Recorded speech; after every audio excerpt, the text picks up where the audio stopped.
धार्मिक मान्यताओं के अनुसार आदि अनादि काल में माता पार्वती ने भगवान शिव को प्राप्त करने के लिए यह व्रत किया था। इस व्रत को करने से सौभाग्यवती स्त्रियों को पति, पुत्र, संतति और पुत्रादि सुखों की प्राप्ति होती है। धार्मिक ग्रंथों के अनुसार हरतालिका तीज पर कुछ कामों का करना वर्जित बताया गया है। यदि आप व्रत के दौरान यह कार्य करते हैं तो आपको व्रत का विपरीत फल प्राप्त होगा।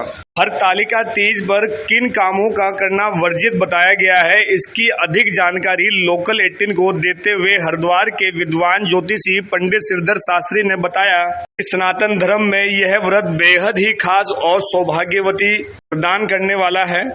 हरितालिका तीज पर्व 6 सितंबर को आ रहा है, जो भाद्रपद शुक्ल पक्ष में आएगा। तो इस व्रत में कौन कौन सी बातों का निषेध होता है वो मैं बताना चाहता हूँ। कि क्रोध न करना, क्रोध करना बहुत ही बुरी बात होती है, उससे हमारे धर्म कर्म के काम सिद्ध नहीं होते हैं। व्रत नहीं तोड़ना, तो व्रत तोड़ना बहुत बुरी बात होती है। जो भी हम धर्म कर्म के कार्य करते हैं उनमें कभी उपहास या कोई उसे साधारण रूप से नहीं लेना चाहिए। धर्म कर्म के कार्य को बहुत ही शुद्धता से करना चाहिए। इस प्रकार करना अशुभ माना जाता है।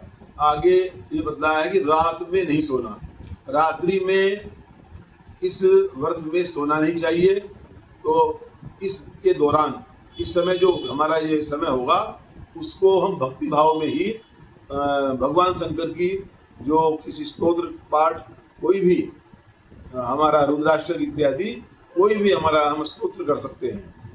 तो ये करना बहुत ही हितकर होता है। पति के साथ झगड़ा, कलह इत्यादि नहीं करना है, क्योंकि यदि हम अपने पति के साथ ही झगड़ा कर रहे हैं तो हमारा सब पाठ पूजा व्यर्थ हो जाता है। सबसे बड़ी बात ये होती है, पति जो होता है वो भी एक स्वामी का रूप है, अर्थात परमात्मा का ही रूप होता है पत्नी के लिए। ऐसा हमारे धार्मिक ग्रंथों में बताया गया है। बड़ों का अपमान नहीं करना है, जैसा कि बताया शास्त्रों में भी। अभिवादनशीलस्य नित्यम वृद्धोपसेविने चत्वारि तस्य वर्धन्ते आयुर्विद्याय शोभलम।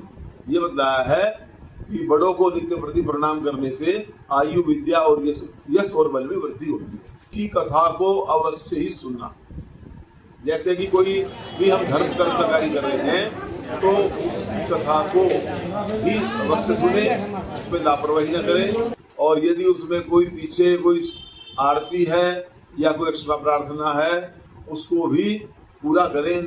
उसका पाठ पूरा ही होना चाहिए, जैसा भी विधान उसमें बताया गया। तो जैसा कि बताया है, हरियाली तीज जो भगवान शंकर और पार्वती जी के लिए समर्पित है, उनकी पूजा करने से, उनका यह व्रत और कथा सुनने से जो भी हमारी सौभाग्यवती स्त्रियां हैं उनकी मनोकामना, ग्रह क्लेश, कष्ट और सभी के स्वास्थ्य में वृद्धि होती है और परिवार में एक शांति का वातावरण बना।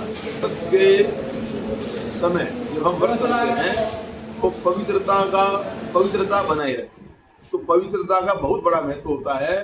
यदि धर्म कर्म का कार्य हम पवित्रता से करते हैं और पवित्रता बनाए हुए हैं तो पवित्रता से हमारी आधी पूजा पूरी हो जाती है। क्यों?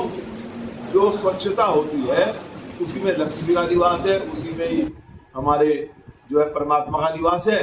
इसीलिए स्वच्छता का बहुत बड़ा महत्व होता है। और स्वच्छता के दौरान उस समय हम अगर पूजा करते हैं अपने भोलेनाथ जी की और पार्वती जी की, तो उससे हमारी पूजा और भी अच्छी होती है, उसका हमें और कई गुना फल प्राप्त होता है। दूध न पीना, दूध इस हरियाली तीज व्रत के दौरान, हरियाली तीज में यदि सौभाग्यवती महिलाएं दूध का सेवन या भूल से भी दूध पीती हैं तो उसका बहुत बड़ा दोष लगता है। अभिप्राय है कि जो अगला जन्म है उसको सर्पनी का मिलता है। जैसे सांप दूध पीता है ना, तो वो सांप की योनि उसको मिलती है अगले जन्म में। शास्त्रों में ऐसा विधान है। इसके अतिरिक्त जो फल न खाना, फल का भी निषेध बताया गया है। फल भी नहीं इस व्रत में सेवन करना चाहिए।